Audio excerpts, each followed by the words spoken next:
ঢাকা বিশ্ববিদ্যালয়ের চারুকলা অনুষদের জয়নুল গ্যালারিতে চলছে শিল্পী নূর আলমের আলোকচিত্র প্রদর্শনী। প্রদর্শনী খোলা থাকবে বেলা 12টা থেকে রাত 8টা পর্যন্ত।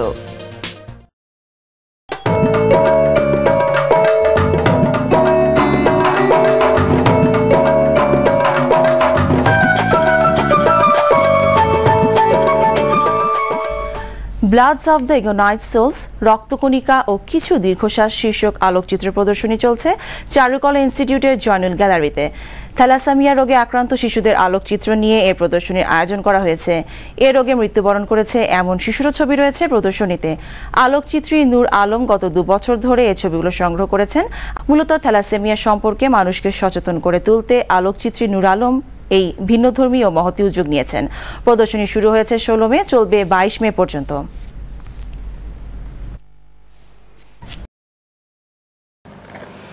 থ্যালাসেমিয়ায় আক্রান্ত মানুষদের জীবনচিত্র নিয়ে ঢাকা বিশ্ববিদ্যালয়ের চারুকলা অনুষদের জয়নুল গ্যালারিতে শুরু হয়েছে নূর আলমের আলোকচিত্র প্রদর্শনী। থ্যালাসেমিয়া আক্রান্ত শিশুরা এই প্রদর্শনীর উদ্বোধন করে। এ সময় রক্তকণিকা ও কিছু দীর্ঘশ্বাস শিরোনামের একটি বইয়ের মোড়ক উন্মোচন করা হয়। এই বই বিক্রির টাকা থ্যালাসেমিয়া রোগীদের কল্যাণে ব্যয় করা হবে।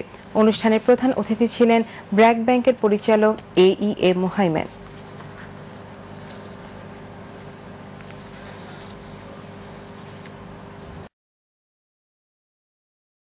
আমরা এখন আফরোজা আবিদিনের প্রতিবেদন শুনবো এবং দেখব। প্রিয় দর্শক, আমরা এখন আছি চারুকলা ইনস্টিটিউটের জয়নুল গ্যালারিতে। এখানে চলছে আলোকচিত্রী নূরে আলমের রক্তকণিকা ও কিছু দীর্ঘশ্বাস শিরোনামের আলোকচিত্র প্রদর্শনী। চলুন আমরা ঘুরে দেখি।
কথা বলছি আলোকচিত্রী নূর আলমের সাথে।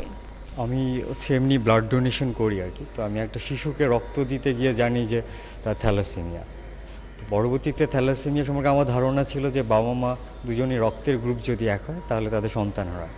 তো আমি সেদিন জানতে পারলাম থ্যালাসেমিয়া সমিতিতে গিয়ে যে আসলে দুজনই যদি রক্তের বাহক হয়, তাদের ক্যারিয়ার যদি হয়, তাহলে তাদের সন্তান আসলে রোগী হয়।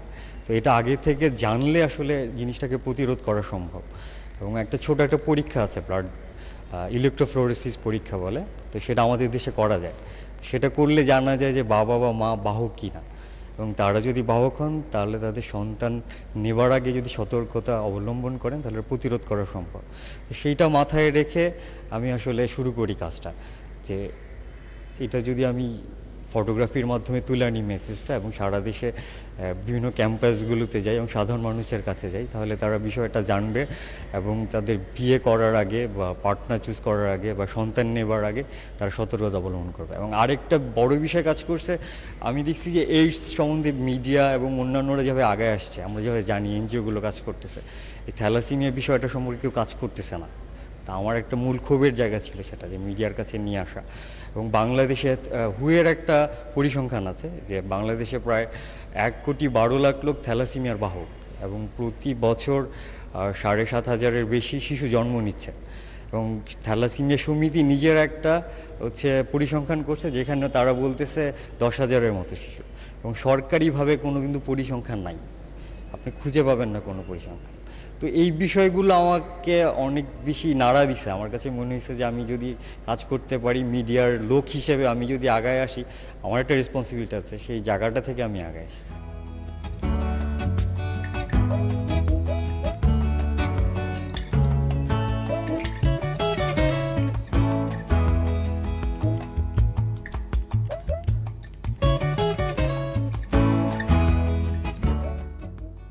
আফরোজা বিদিনের প্রতিবেদন দেখলাম, শুনলাম।